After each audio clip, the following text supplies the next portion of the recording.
Hello, and welcome to the Community Builders webinar series. My name is Allison Berry, and I will be your moderator today. We also have Kathy Trauger on the line, and she will jump in if we have any technical issues. Today's webinar is Missing Middle Housing, Responding to the Demand for Walkable Living.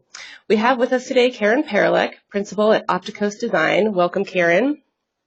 Thank you. Thanks for having me. Thanks for being here. Today, we will be learning about creative approaches to providing housing choices and, sorry, I got lost in my little speech here. We'll be learning about creative approaches to providing housing choices in our communities by addressing barriers in planning requirements, regulations, and policies. But first, I wanted to share a little bit of background about Community Builders. We are a nonprofit organization dedicated to helping people create successful, prosperous communities in the American West through training, information, and assistance. And you can find out more about Community Builders at our website, which is communitybuilders.org, and you'll find our blog, research, publications, and more there. We are working on a new website design, so please stay tuned for that and check in often. Today's webinar will be recorded and posted later this afternoon, and we will also post today's PowerPoint slides if you would like to access those. If anyone has any questions during today's presentation, you can submit them through the questions panel on your screen, and we'll answer as many as time allows for after the presentation. So we're going to go ahead and get started. I will change the screen controls over to Karen, and Karen, you can take it away. Great. Thanks, Allison. Okay. Well, thanks, everybody, for coming today. We're excited to share with you what we've learned about missing middle housing.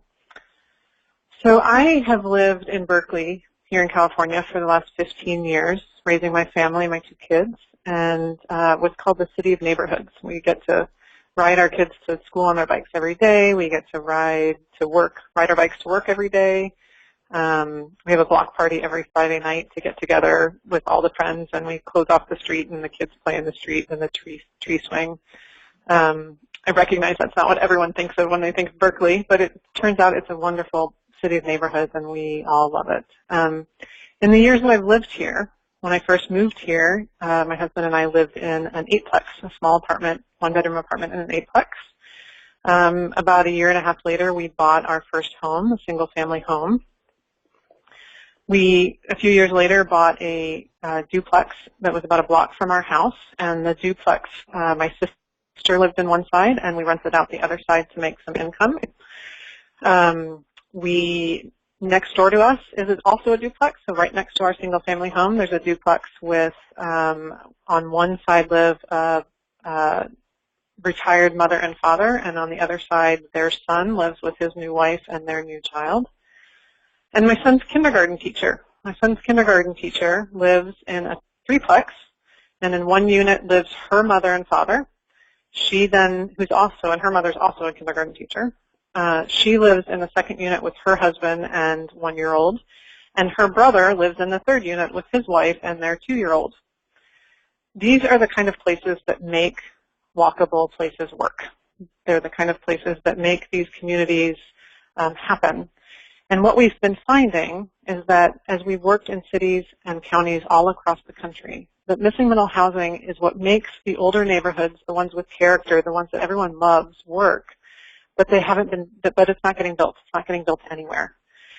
And we started to look into why that's happening, and we started to realize that there are barriers, all sorts of barriers to why missing middle housing is not being built, and that we need to find a way to remove those barriers to make walkable places work and thrive both socially and economically. So smart cities these days have learned that walkable cities are thriving cities. The triple bottom line benefits for walkable cities are improved physical and mental health of residents, great environmental stewardship and care for our land, and proven economic benefits of walkable places. And citizens are prioritizing it too. Walkable living is in demand across the country. There's a 20 to 35% gap between demand and supply in walkable urban living choices. In addition, the nature of our households and the type of housing that they need is shifting rapidly. One study shows that by 2025, 70 to 85% of households in our country will not have children in them.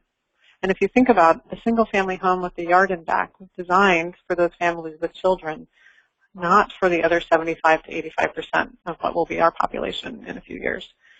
20-somethings, people right out of college, currently the millennials, retirees, people who don't want to have to care for a yard anymore and want to be able to walk to dinner or walk to the movies in the afternoon, single woman households that don't need the extra space for the kids. These are all parts of our population that our current housing stock is not serving. And this shortage of units, there's a 3 million unit shortage already of small lot and attached housing units, which are essentially missing middle housing already. And this shortage is a major factor contributing to affordability issues and gentrification issues across the country. The demand is high for urban places. People want to live in these places. And for both environmental and fiscal reasons, it's critical to stop sprawling land use patterns and to build within our existing cities. And that puts immense pressure on our towns and cities, leading to these affordability and gentrification issues. But here is the major oversight. Even though people recognize this demand and they're starting to build for it, too often that demand for walkable living is interpreted as demand only for city living. People are building city cores like this and this, but only a portion of the population actually wants to live in a city. Many of us want to live in neighborhoods like this or like this, and nobody's building it. These are some examples of what the market knows how to deliver. They know how to deliver small lot single-family homes. They know how to deliver large lot single-family homes. They know how to deliver large apartment complexes and mid-rise and high-rise. And that's being delivered both at market rate housing and subsidized housing. But this is what's getting built. But that's not necessarily what people want. And on the affordable housing side, as I mentioned, the affordable housing solutions, on one side, subsidized housing, people are arguing we need more subsidized housing. Other people are arguing it's a supply and demand issue. We just need more supply. But the reality is there's also a middle. There's a middle ground. We need all of those things, but we also need the missing middle, this idea of smaller units in neighborhood living, workforce housing for our teachers. So what is missing middle housing? Missing middle housing is a range of multi-unit or clustered housing types that's compatible in scale with single-family homes that help meet the growing demand for walkable urban living. It's everything from, it's on the left-hand side of the spectrum in white are the single-family homes. The right-hand side are the mid-rise and high-rise apartment buildings. And it's everything in between, everything that you've ever walked through in a historic neighborhood. And we call it missing because very little, if any of it's been built in the past 50 years. So communities need a variety of housing choices in a walkable context, and missing middle housing provides that. It enhances neighborhood character. It helps meet the demand for walkable neighborhood living. It meets the demand just for diverse housing options. It addresses the need for affordable homes, and it provides the households needed to support locally serving business and amenities like transit. So here are some examples of missing middle housing in Denver. Here are a few in Salt Lake City, and some in New Orleans. And what you'll find is in the majority of cities that were built before, say, 1925, you can find examples of missing middle housing. There's a similar palette in every city, and they will vary by culture and context and climate. So here in New Orleans, there are a lot of climate adaptations to get the breeze through the house because of the heat. There are large overhangs to get the shadow, but they exist everywhere. The different types that we've identified so far for missing middle housing include a side-by-side duplex, a stacked duplex, a bungalow court. This is my personal dream. I've always dreamt that I could live in a bungalow court like this, and I live in the little unit on the right. And here's the key. My babysitter lives in the little unit on the left. This is like exactly the kind of place that I dream of raising my kids. The carriage house or accessory dwelling units, there's been a lot of talk about that, and we'll talk a little bit more about that later. Fourplexes, small multiplexes, so these might be 6 units, maybe 8 units. townhouses, live-work units. This is a live-work unit we built and designed in Buena Vista, Colorado. Courtyard apartment buildings. And here are some new types. This is a project that is coming out of the ground. You can see the landscaping isn't even yet. They're in Salt Lake City. We've designed this block of missing middle in Salt Lake City along an internal muse. And this is a mansion apartment building. And I can't ask, anybody can respond, but if you guess how many units are in this building that we've recently designed for Nebraska, a small town in Nebraska, there's actually 7 units in this building. And what you'll notice about all of these buildings is that most of them could be mistaken for single-family homes, and all of them fit well in a single-family neighborhood context. They would all fit in well. So the important characteristics of missing middle housing. Number one, they're part of a walkable context. People are trading the amenity of size. They're trading the large house and they're trading the large yard instead for the amenities of places to walk to. The comfortable and safe streets to walk along so that they're able to walk the places they want to.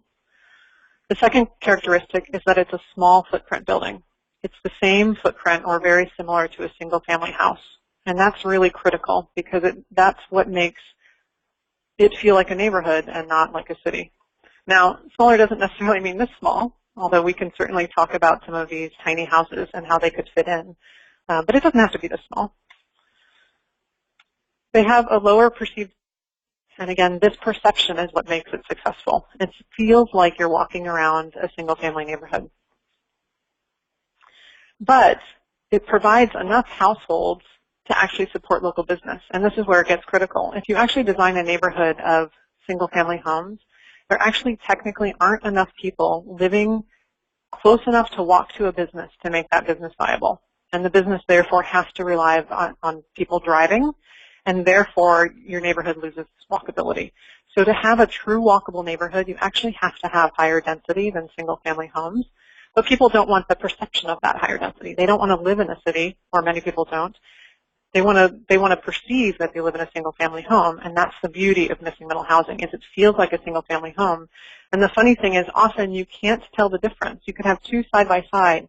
You can't tell the difference unless you count the mailboxes on the front porch. And so when we go around and study these neighborhoods, we'll actually even have professional planners that will walk around the neighborhood and go, oh, this is all a single-family home. And we'll say, but wait, look, that unit's got 3 mailboxes on the front. Oh, wait, that building over there has 6 mailboxes on the front. But they actually look like single-family homes. This is the kind of density that people are afraid of. This is what happens when our zoning says multifamily housing is allowed. This, too often, is what was built. And this is what's being built. And again, this is scary for a lot of people for good reason. Some people want to live here, and I think that's fantastic, but many people don't. And this is what they're afraid of being built in their house. But what if you tell them that well-designed density can look like this? This, just a duplex, can get up to 19 dwelling units per acre, well above the approximately 12 to 15 dwelling units per acre that's needed to support local business. This bungalow court can get up to 33 dwelling units per acre. But it's a wonderful place that many of us would love to have in our neighborhood. And this courtyard apartment building, this is actually the great story of how Missing Middle started. This was a project that we did in Southern California in Isla Vista in 2001. And we were talking to this community about the need to have more density in order to support their local business, to really make their walkable neighborhood work. And we were talking to them about needing, really they needed like 19 dwelling units per acre. And there was just chaos. Nobody was interested. So we went on a walking tour. And we walked around the town that they already lived in. And we came to this building. And we were like, well, what do you think about this building? And everyone loved it. They were like, absolutely. We love this building. We love having more buildings like this. Well, how many units do you think, how many dwelling units per acre do you think this building type gets us? It's actually 46 dwelling units per acre. And yet it fits beautifully into these neighborhoods, and it's a place that many people love. So this also creates a totally different conversation around how are we supporting the businesses, how are we creating walkable neighborhoods, because it still fits in with the form of the vision of the neighborhood and the character that they want in their neighborhoods.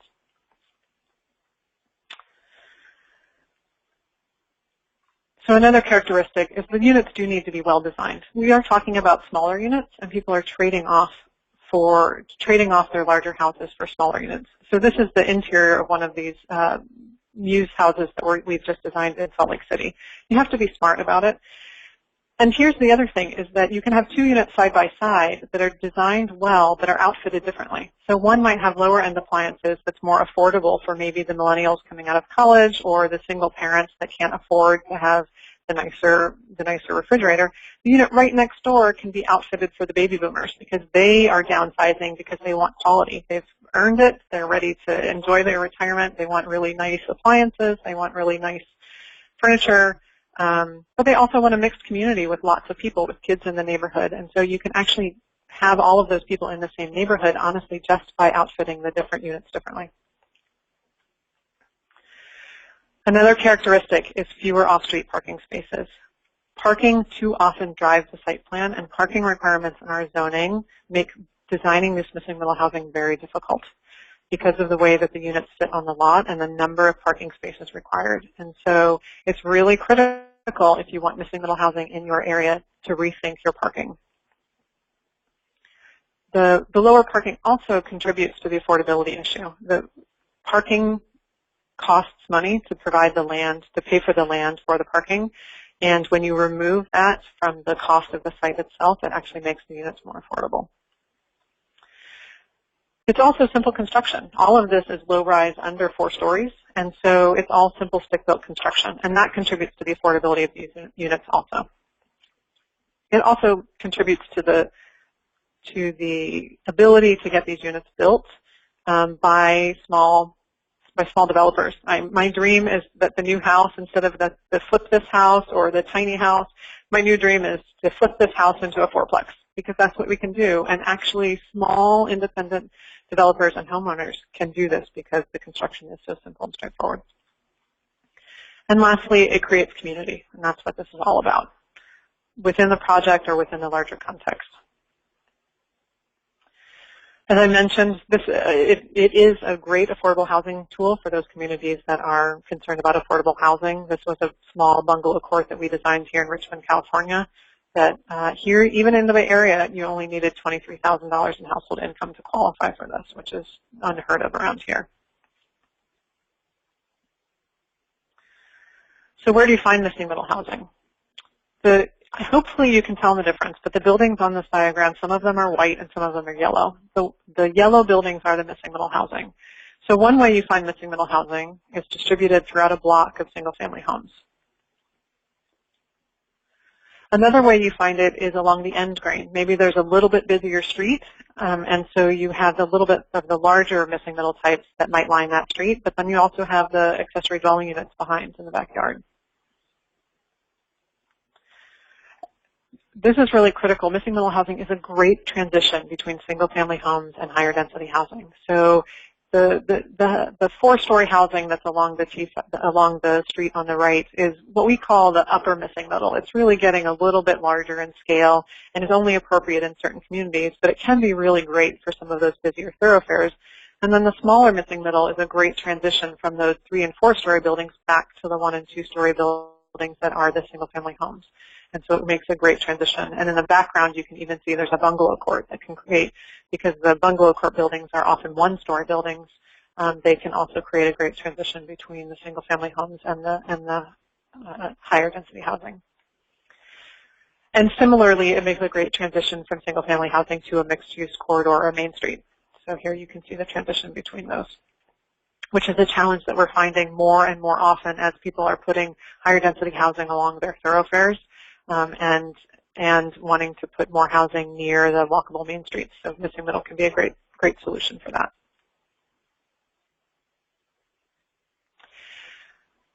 One thing to be really careful of is that it's not a monoculture. So what we don't want is somebody going out and building an entire neighborhood of townhouses, which is what happens too often, or building an entire neighborhood of fourplexes. The idea of this is that there's diversity in the housing and a mix of housing that makes a diverse and interesting neighborhood.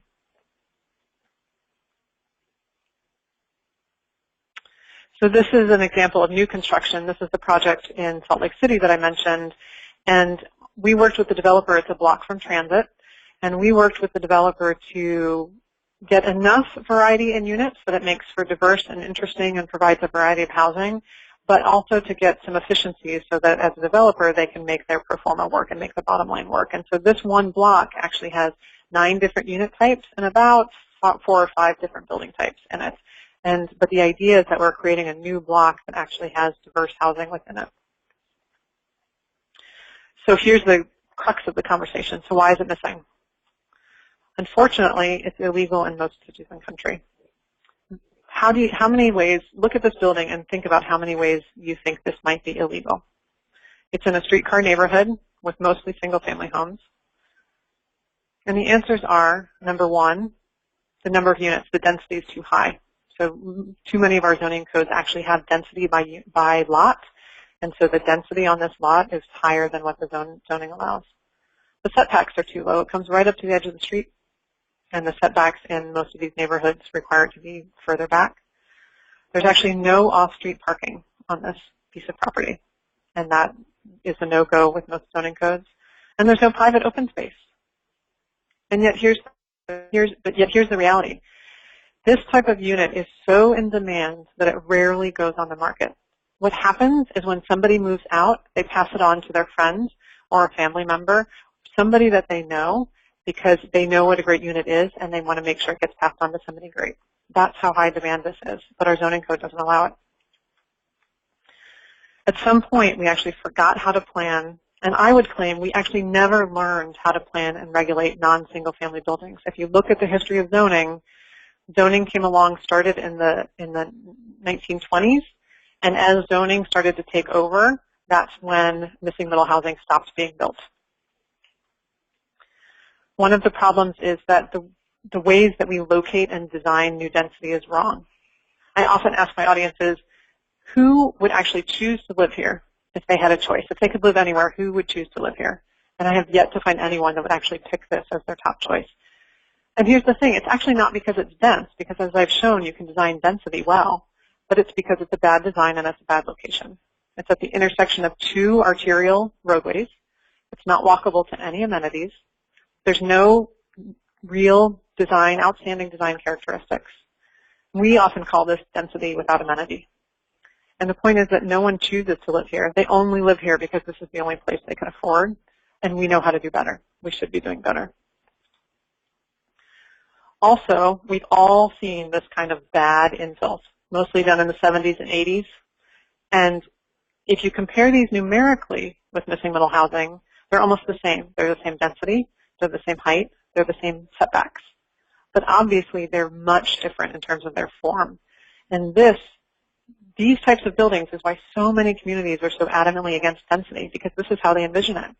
One of my favorite stories to tell is when I first moved to Berkeley. I moved here from Indiana, and I was dreaming of living in a little carriage house.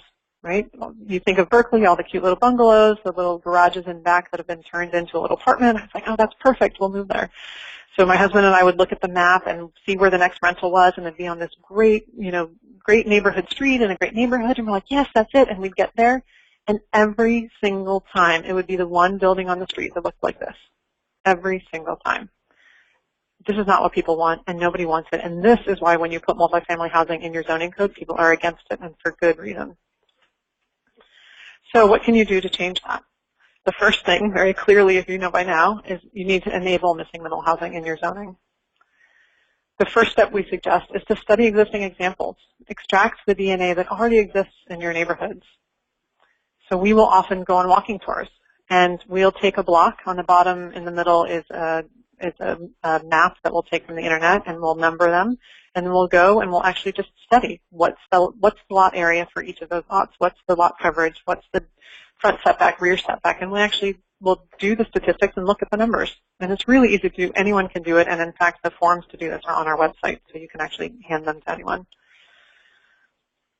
And the second part of it is to test your current policies. Can you build it today, and what can you build? So we do these little studies. We go in towns all over, and we do these little studies of what can you actually design. Get some local architects, or that's what we do because we're architects. We'll go in and we'll say, well, could we design this? And we look at the zoning code and we try to design it, and we do diagrams of what actually can get built. So in this case, what the zoning is actually encouraging are these 2 units on the bottom. Both of them have their parking facing the street. They both have the buildings set back way too far, right? This is not what we want, and by testing your zoning, you can actually see that. And what we typically find, this is that survey that I did before, that for this existing neighborhood that everybody loved and wanted to keep and wanted to retain that character, everything in red is actually against zoning. So none of these buildings could actually be built, not a single one of them could actually be built under the existing zoning. And that's what we find time and time and time again, is that the zoning actually doesn't reflect what's even existing and certainly doesn't reflect what we want built in our neighborhoods. So how can you effectively regulate for missing middle housing? One of the critical features is that you have to allow a range of building types within each zone. And that can be really difficult to do with conventional zoning. And this is where, in fact, not only do you need to allow a range of building types, you actually need to regulate differently for different building types. And this is where we started to realize the importance of form-based coding, that it's a more nimble approach to zoning, and it allows you to address missing middle building types directly. So this is an example, and I'll walk you through it a little bit. This is an example of the zoning code and actually the building types as they're allowed. And as you can see, for each building type that we've identified, the width and the lot and the depth of the lot are different. Because if you end up with row houses that are on lots that are too big, it doesn't work. And if you end up with cottage courts on lots that are too small, they don't work. And so you actually need to be able to regulate at this fine-grained level to actually get the development that you want and to prevent the kind of bad 70s infill that you don't want. So in this case, the 2 pictures on the right, the top image is a little bungalow court, and the bottom image is a side-by-side duplex. So the height for these are different. For the bungalow court, we don't want to allow more than a story, or maybe a story and a half, because otherwise it's going to get, with that many buildings on that small of a lot, it's going to get too big if you allow it to be any taller. But for the duplexes, absolutely, 2.5 stories would be perfectly appropriate for that neighborhood. The width and depth of the body, of the main body of the house, again, it's really important to look at that based on each building type. Where the location is, in this case, the location for most of the building types is you want to make sure the entrance is along the front street.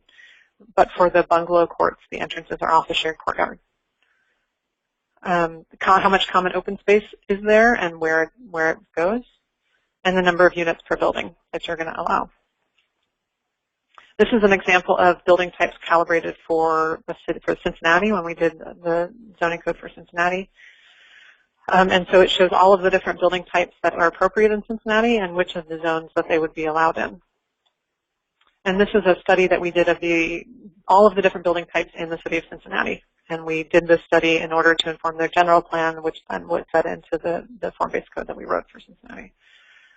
So here's the tips on what you need to look at. You need to enable small footprint density. You do that by directly allowing building types, by regulating a maximum building footprint, by not capping density. I cannot emphasize this enough. You also want to make sure you don't treat all unit sizes equally.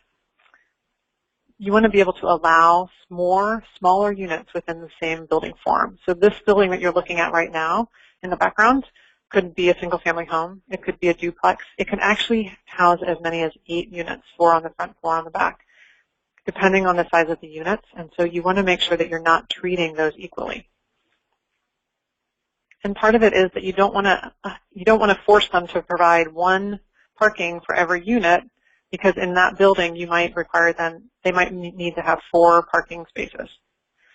And there's no way that you could build that today and have 4 parking spaces on site, right? So if you want to have this type of building in your community, you need to be able to allow on-street parking to count toward your parking requirements, maybe require less off-street parking for smaller units. So there's different ways of looking at how to address the parking to allow these building types to be built. Also adjusting the impact fees for smaller units, and I'm going to talk about that again in just a second. And one option is to consider something as simple as treating a 650 square foot unit as half a unit. So if it's 2 units that are larger than 650, then they're each a regular unit. But if it's 4 units that are all 650 and under, then they're each half a unit. And encourage blended densities and just overall reducing the parking requirements. Those are all going to be really critical to actually enabling missing middle housing in your community. And if your community has open green space, making sure that you make new walkable communities legal by looking at your zoning for the new walkable communities. Another thing you want to consider is actually enabling missing middle housing in your comprehensive plans or in your general plan. You want to actually set up the system to allow the appropriate zoning tools by the time you get to zoning. And most states that have comprehensive plans require that the zoning be in compliance with a comprehensive plan. So if you're trying to change your zoning, you usually need to look at your comprehensive plan also. And the approach that we've been taking is that this type of zoning isn't actually necessary everywhere. It's only necessary in the places that you want to be walkable. And so we found that the important thing is to have different rules for different contexts. And we'll go out in the city at the general plan level and actually identify what areas of this city do we want to be walkable, what areas of the city make more sense to be drivable, what areas of the city are transitional, and what areas of the city are really rural or green open space. And this also allows the cities to prioritize where they spend their money. So what we'll say is any of the areas of the city that you're identifying still as drivable suburban, the existing zoning probably works just fine for that. But any areas that you want to be walkable urban or that are transitional, trying to transition to walkable urban, that's where you probably need to revisit your zoning. So let's concentrate the effort on those parts, maybe clean up the conventional zoning, but let's focus most of the efforts on the areas to fix the zoning for the walkable urban places because that's probably what's not working.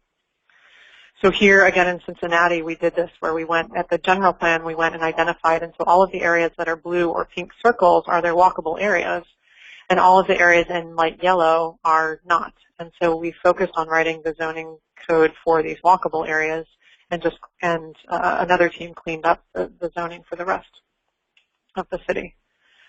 It's not just for urban places. We did the exact same thing in Beaufort County, South Carolina. And so here, these are some of the village centers, some of the very, very rural centers. For this, again, even at a rural crossroads, you want to make sure that whatever policy you're putting in place and whatever zoning you're putting in place regulates for those walkable places differently from the places that are intended to be drivable. And this is the basis of how we create our hybrid codes. As I mentioned before, we identify, is it natural, is it walkable urban, is it transitional, or is it auto-oriented? And then the transitional places, you have to make a decision, is it transitioning to walkable or is it transitioning to auto-oriented? And depending on that, we'll do form-based standards for the walkable urban places, and we'll do the use-based or the conventional standards for the auto-oriented places. Excuse me. Other things to look out for. FAR. FAR produces completely unexpected results, and that's a problem for communities too. Those unexpected 1970s multifamily housing, that's what people don't want. And FAR doesn't actually help you regulate. It's not predictable. The same FAR can get you a very small footprint, very tall building, or a very large footprint, very short building. And what often cities need is predictability. They need to know that the building's going to be close to the sidewalk. They need to know that it's going to be a certain height and that's going to be a certain width. And FAR doesn't get you any of that. And it can also lead to really unexpected results when people consolidate lots. So we actually recommend removing FAR from your zoning codes completely. Also watching for cumbersome review processes. These projects, these missing middle projects, are likely going to be built by very small developers or even just homeowners, right? Thinking homeowners, how do they take their house or take a very small lot and put a duplex or put a fourplex on that lot, right? Complicated review processes. If you in the planning department are saying, oh, but we allow that all the time, it's already complicated because you're the only one that knows that. So you need to have very, very simple review processes, and we really recommend that they be streamlined because if you put the appropriate zoning in place, then it's prescriptive and you know what you're going to get. And so a lengthy review process is not necessary because they're required to build what you've asked for. And then in the general plan, watch out for density and watch out for single-family designations. With density, again, If the zoning code is required to be in compliance with your general plan and your general plan has density, you need to be very clear about how a zone can meet that density without requiring density on a lot. Because requiring density on every single lot absolutely takes missing middle off the table. You can't actually build it because the density for each different building type is so different from one another. So really think about how you use density in your general plan and how you set up the system for the zones to be able to comply with that density without actually having to have the density in the zone. That's getting into very, very planner speak, so I apologize for those of you that aren't planners. And also single-family designations. Too many people in their general plan say, oh, this is a single-family neighborhood. And again, when you look at it closely, it's actually not. It actually has lots of missing middle housing in it. So be really careful in your general plan that you designate it as a neighborhood or a walkable neighborhood, but not single-family. The impact fees, I mentioned this earlier. This is an example in Northern California that we had a developer put a pro forma together for us. And what he found was to build this little unit here, that the city had a $35,000 per unit impact fee, right? So why would he build 4 units rather than just build 1? If it's going to cost him $140,000 to build 4 units, just the impact fee alone versus $35,000 to build 1, right? The second fee was it turns out there was a $45,000 per unit utility hookup fee, right? So there alone, even to go from 1 unit to 2 units was going to cost him an additional $70,000 just off the bat. And that didn't include anything, didn't include adding all the additional appliances, didn't include any planning, right? Those kind of impact fees actually encourage developers to max out the unit size rather than building more smaller units. And that's what we're trying to avoid. So some solutions to that might be adjust the impact fee based on your context.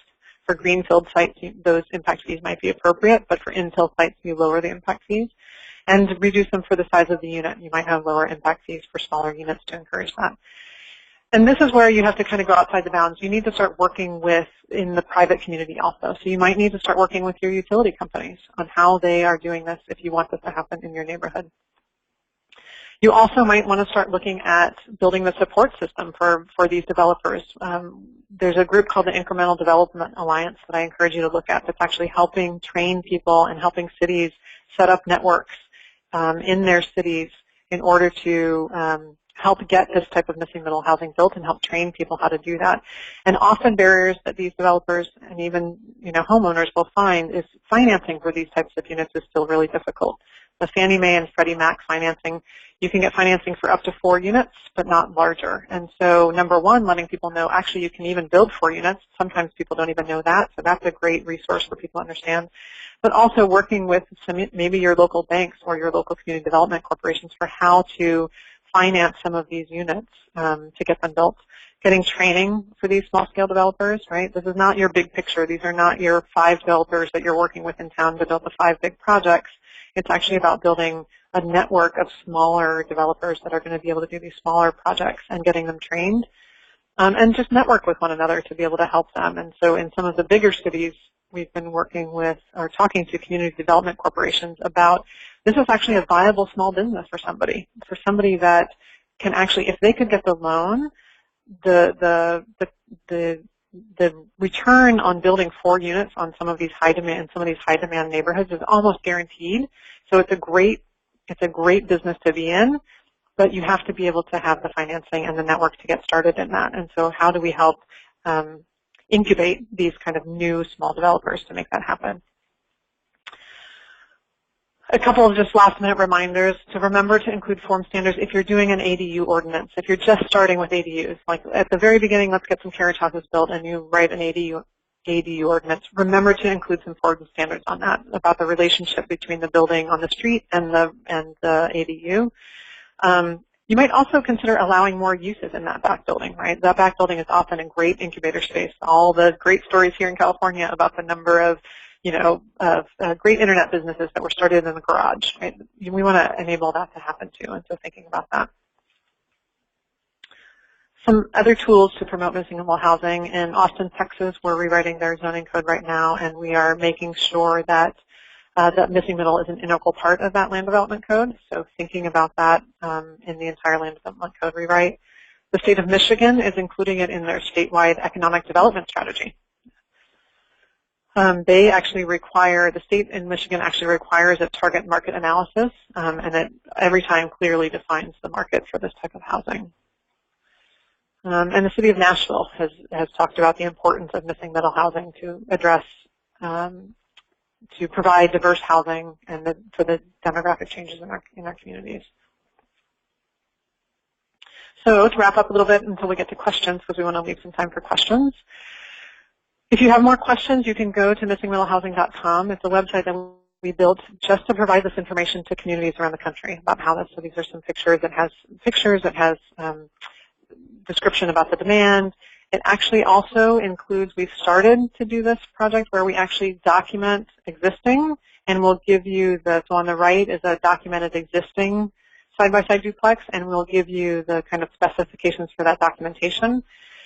We'll also have a range. If you're looking to write your zoning for it, we'll have another page that actually on the overview page has a range of what these different specifications might look like in your zoning code.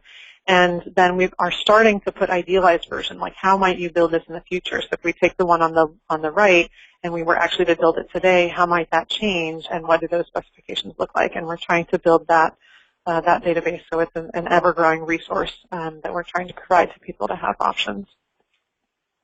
And lots of links on the website too. And then just to wrap up a little bit about Opticos and what we do. So we are an architecture and urban design firm based in California and Berkeley, and we work all over the country to help walkable places happen. And so on one end, we do master planning and urban design for both cities and for private developers. We work on both sides of the equation to help make sure we really understand and can be helpful. We're also a B Corp. We are a certified triple bottom line business, which for those of you who haven't heard about that, what that means is that we're a for-profit business, but we have a commitment to both an environmental and social responsibility. And so we have committed to that, and we're certified as a B Corp on that front. We also work on zoning reform for walkable communities. This is a book that we wrote on form-based codes a few years ago, and so we talk with communities about their zoning reform. We also design buildings to make this work, and we will work with developers of all scales to actually design and get good buildings on the ground. And particularly in focusing on capturing these untapped markets, we're working with developers that are really interested in providing a type of product that doesn't exist right now to meet this growing demand. And we do any and all things related to missing middle housing, as you can imagine. So these are some examples of different buildings. All of these are different building projects that we've designed, missing middle housing projects that we've worked on. So in conclusion, as you hopefully know by now, communities are really well served by a variety of housing choices in a walkable context. It contributes to their social, environmental, and economic bottom lines. And it's important to both remove barriers to allow these housing choices, and also to promote these housing choices, to build the networks for people to be able to make these housing choices happen. So the key is when looking at the variety of planning tools in your community, start by asking, does this allow and promote missing middle housing? Thank you. Thanks, Karen. That was a great presentation, and we do have quite a few questions coming in. I just want to remind folks you can type your questions into your questions panel. We'll get to as many as we can. And so I will dive right in. We have a lot of questions coming in about parking, which they sort of overlap, so I'm going to try to summarize them. I mean, basically, the questions have to do with what are your recommendations for reducing parking requirements, and what about areas where people, in these smaller units really do want the parking? I mean, how do you create parking for people in smaller units that want to live there? Right. Well, there are whole people of experts on parking and how to make parking work in communities, but essentially, right, in order to get, again, the number of lots, the number of units on the lots, and for the lots to work in a walkable context so you're still within walking distance of businesses, the parking becomes really difficult because parking takes up a lot of land. So these are always going to work best in walkable contexts. And so for some people, that's going to require, a lifestyle choice about they want to live in a neighborhood like this and they want to be able to walk places, and that means they actually need to be walking more. So that's part of the equation. Part of the equation is always to include on-street parking. all of these, on-street parking actually adds a lot of value in walkable neighborhoods. It creates a safety barrier between the moving cars and the pedestrians on the sidewalk. So on-street parking can be a real benefit to that. And again, it is a little bit of a mind shift, but remember, we're talking about walkable communities. So people's default is walking, and they have their cars accessible, but it might not be parking on site. And so again, the walkable context is a key part of this whole story and talking with people about it. Okay. And then the last piece of that, though, is parking management strategies for cities are really important. And it really is important to consider where there is parking in your community, but to look at it on a community-wide basis. So how are we providing on-street parking? Where are we providing parking garages? I think that's important, increasingly important for even small towns to consider. Where is parking that's close enough that people can walk to it and get their car when they need to go on their big shopping trip or they want to go out of town, but it doesn't necessarily have to be on their piece of property. Okay.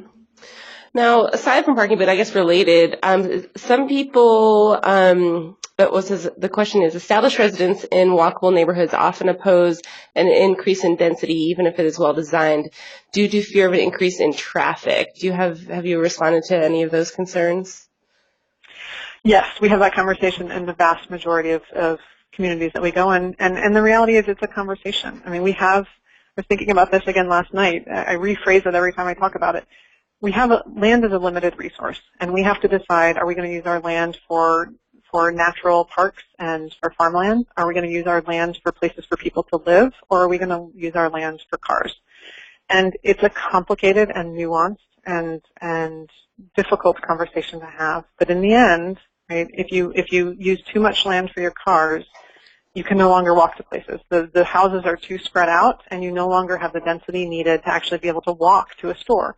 Or if you can walk to a store, that store is no longer viable because there aren't enough houses within walking distance. And so it's always this trade-off conversation. And I don't have a silver bullet. It's not an easy answer. It's about a conversation with people. Well, in different places it will depend on how bad the housing affordability issue has gotten and how much people want and how bad the local business scene is, right? How much do we need to support our local businesses by providing more rooftops within walking distance?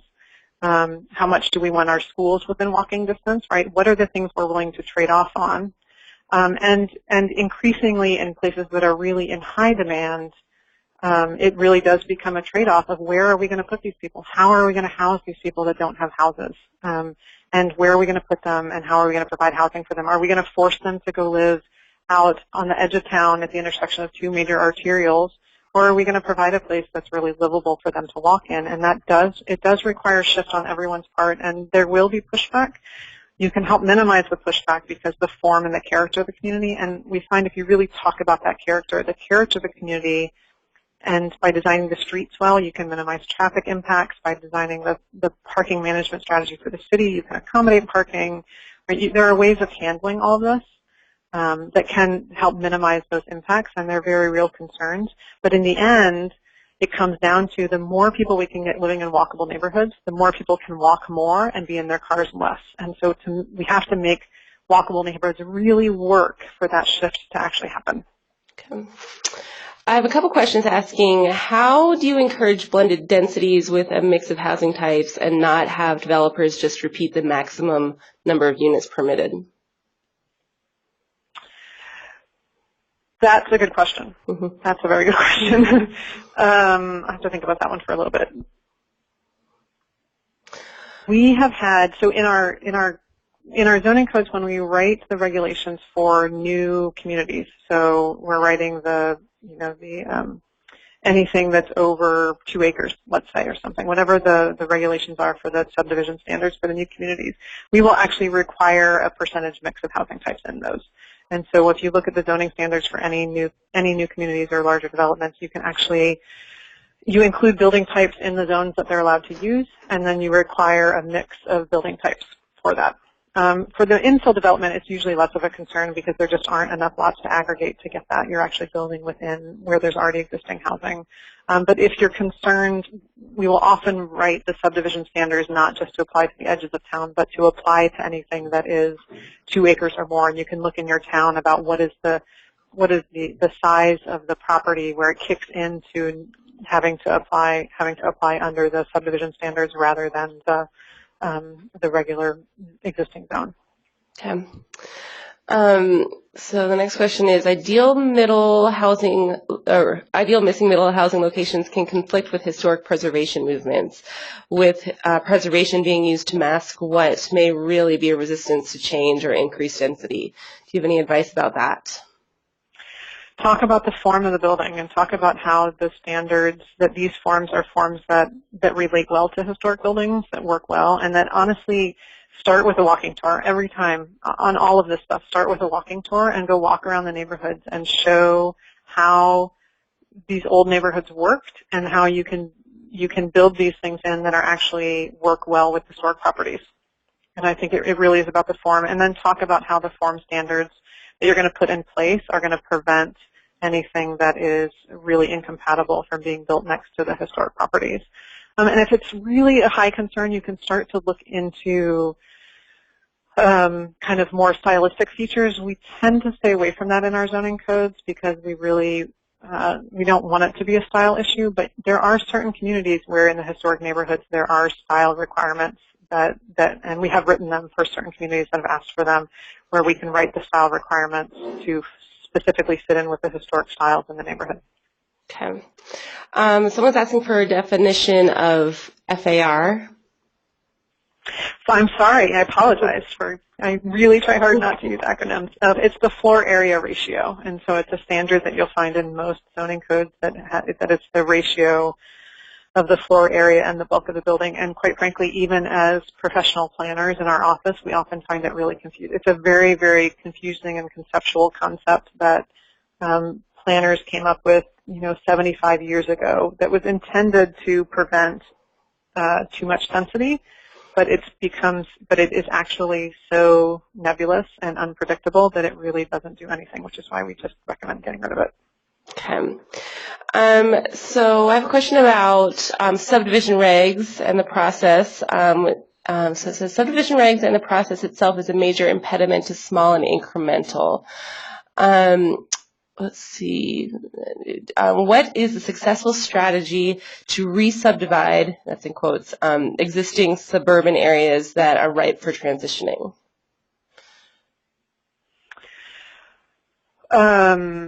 Rewrite your subdivision standards so that they can reapply under new entitlements. I mean, that's really what you have to do. And when you write the new subdivision standards, you want to write them to use these.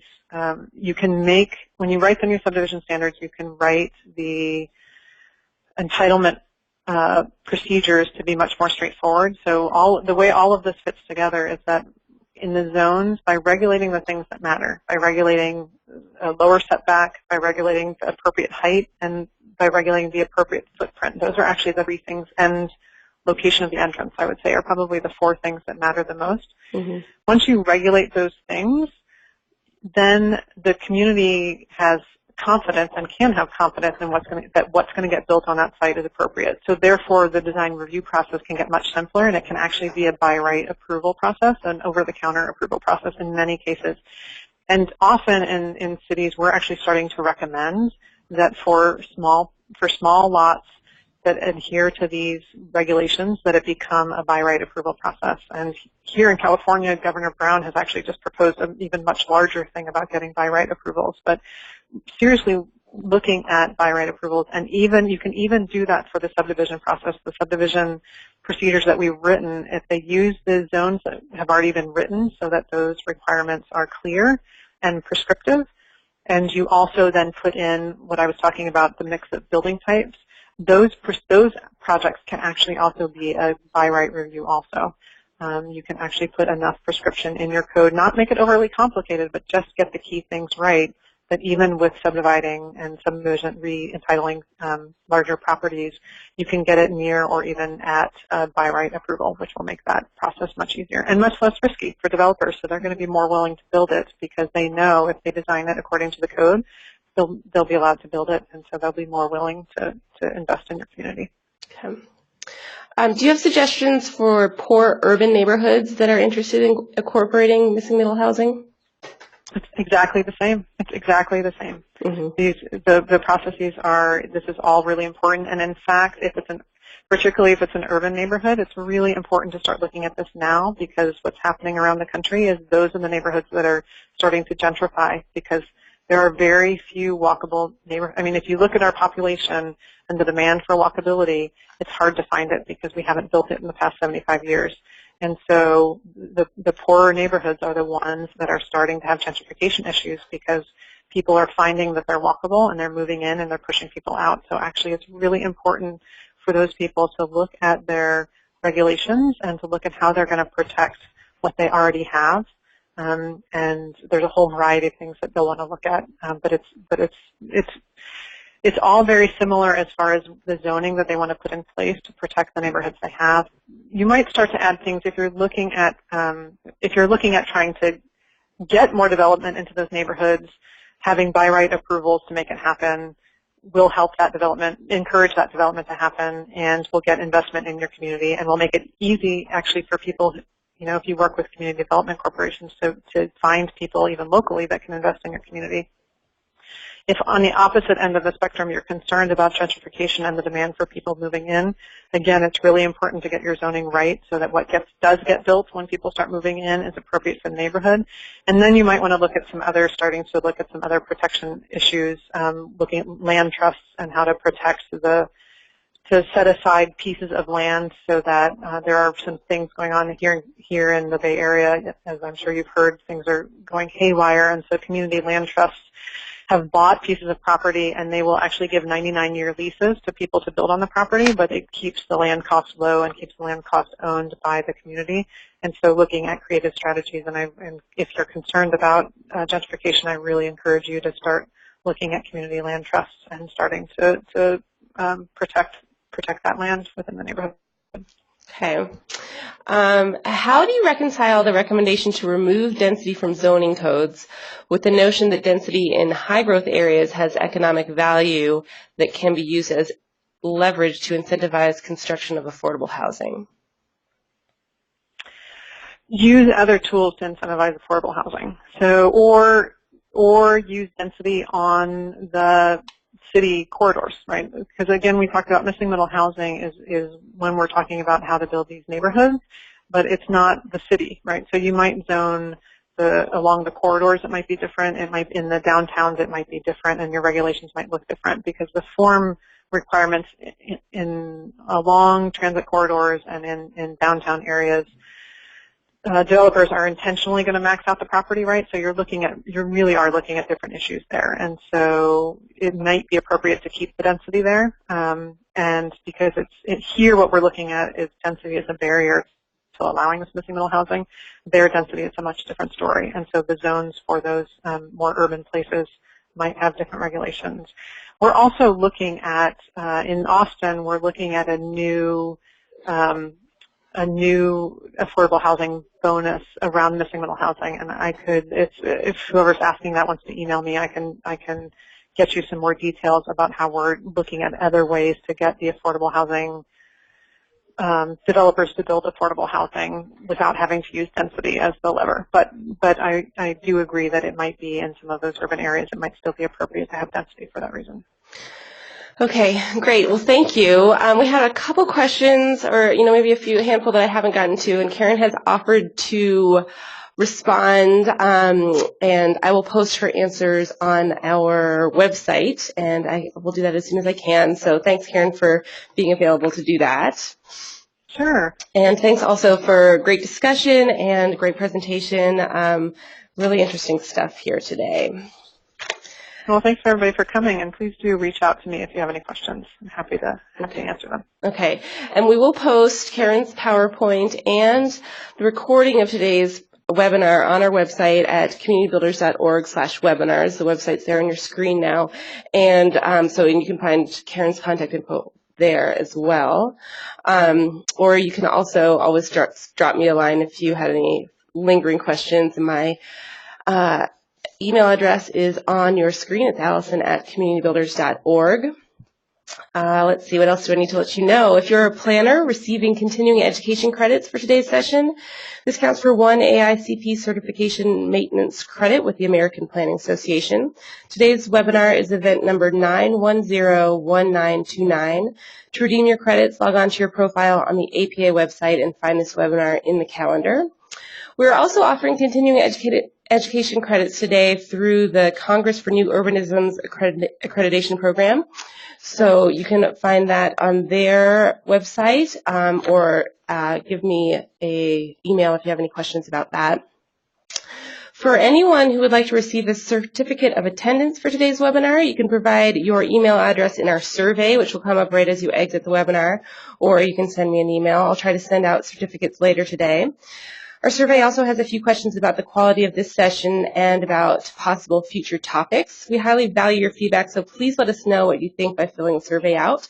Or you can send me any feedback via email, and you can also stay in touch with us on social media through Facebook, Twitter, Instagram, and LinkedIn.